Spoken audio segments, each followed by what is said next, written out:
war, for most of us, is a relatively foreign concept. Not something that we have so much exposure to, fortunately. But the truth is, in the Torah, war is actually discussed at length. You have countless stories of war and battles throughout Tanakh, starting from Avram Avinu and going through Yoshua ben Nun and David HaMelech, and the list goes on and on. There are also halachot that pertain to war, what you can and cannot do. What I want to focus on today is the Hashkafa of war. Particularly, what is the purpose of war? What is the purpose of war in the broader context of HaKadosh Baruch Hu's plan for the world? That's a difficult question to grapple with. Just saying that something as catastrophic, as tragic, as devastating as milchama has an important role within HaKadosh Baruch Hu's plan, right? That's a difficult idea to grapple with. That's what I want to look at today. The Maharal explains that the world that we live in now is a world of division. Everyone has their own values, their own ideologies, their own beliefs, and their own God. But traditionally, we know that the time of Mashiach that we are anticipating will be a time of Bayom Hahu Yeh Hashem Echad U'Shmo Echad, a time of clarity about the one true God, worldwide clarity about HaKadosh Baruch Hu as the one true God, worldwide moral clarity around the Torah. So, how did we get from one reality to the next? How do we get from a time where everyone has their own values, their own ideologies, and their own gods to a global clarity around HaKadosh Baruch Hu? The transition might not necessarily be a smooth one. The transition is something of a process of elimination that is necessary to go from a lack of clarity around God and a lack of clarity around morality to a time where there is clarity around morality. How do you get from one to the other? The ideas and the ideologies will be at war with one another until one consumes the other, until one cancels the other, until one eliminates the other. Ideologies will be at war, and that will be propagated by those who represent them. This is what the Maharal explains in anticipation of Yemot HaMashiach. The truth is, this idea can be seen relatively clearly in the Gemara in Megillah. The Gemara in Megillah goes through a list of the Shmona Esrei, the brachas that we say every single day, and it asks about the order. Why the Anshe Knesset HaGedolah saw fit to order them in the way that they did. Rava says the reason why we say the bracha of Ga'al Yisrael on the Geula, on the redemption, in the seventh bracha, it's because the Geula, the redemption, will be taking place in the seventh year, namely the Shemitah year. So Rava is then challenged, but do you not hold that the Shemitah year, the seventh year, will actually be a time of war, a time of battle, and only after the Shemitah year, the Mashiach will come, or rather the Geula will come? Rava's position is challenged, and Rava responds with, yes, but war is the beginning of the Geula. So simply by the question, you already see an intrinsic link between Milchama and Geula. But Rava's answer is even more surprising. He actually sees the war going on as the Etchalta de Geula. When the wars are going on, that is a sign that the Geula has already started. This was a point that Rav Kook made very, very clearly in a sefer that he wrote, or in a sefer compiled of his writings, Orot HaMilchama. Rav Kook wrote about the First World War, that it was Etchalta de Geula. Right? There were those who accused him of making this term up. It's a clear term from the Gemara, Etchalta de Geula.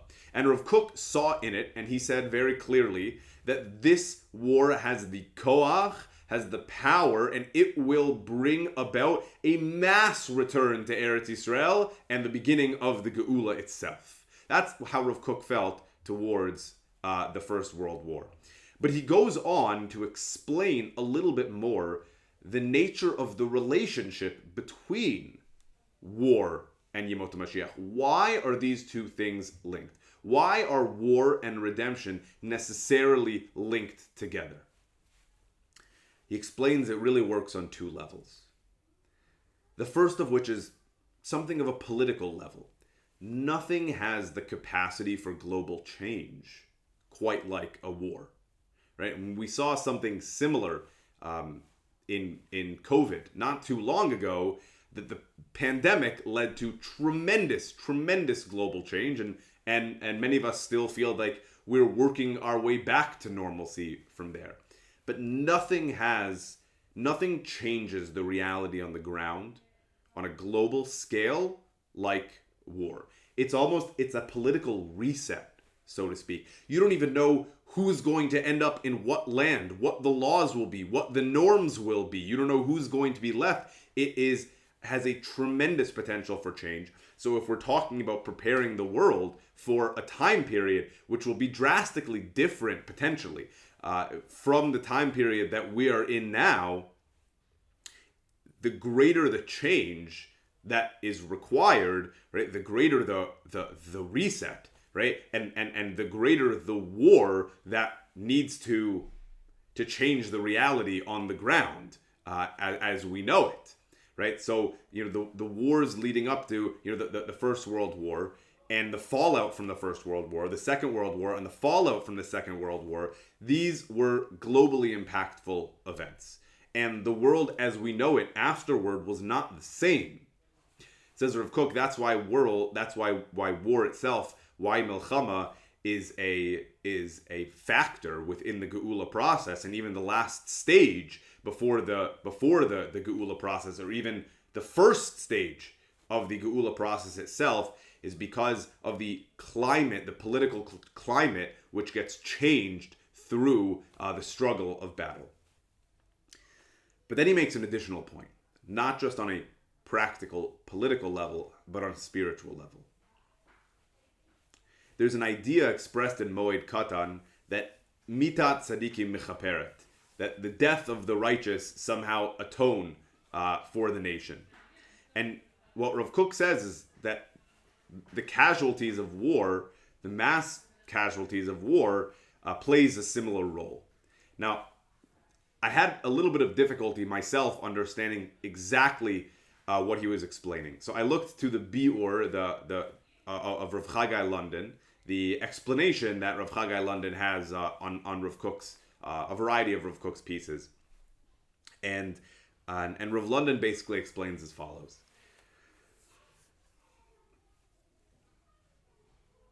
the neshamas of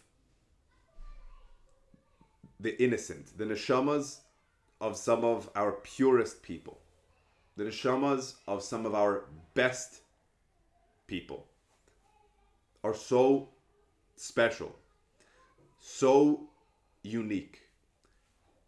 Well, right now, they're serving a very specific tafkid. They are, the neshama that this individual is using in their daily lives. But in order to prepare the world for Yemot HaMashiach, HaKadosh Baruch Hu takes these neshamas and he gives them a new job. He takes the neshamas of some of our very best people, the very purest neshamas, and he gives them a new job to prepare the world for Yemot HaMashiach, to bring bracha, moral clarity, Torah, recognition of HaKadosh Baruch Hu into the world, to bring geula into the world.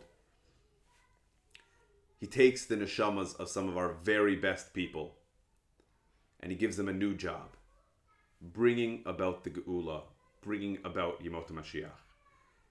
At this time, we're losing a lot of very special people, some of whom I know about or have known personally. This is a part of the geula process.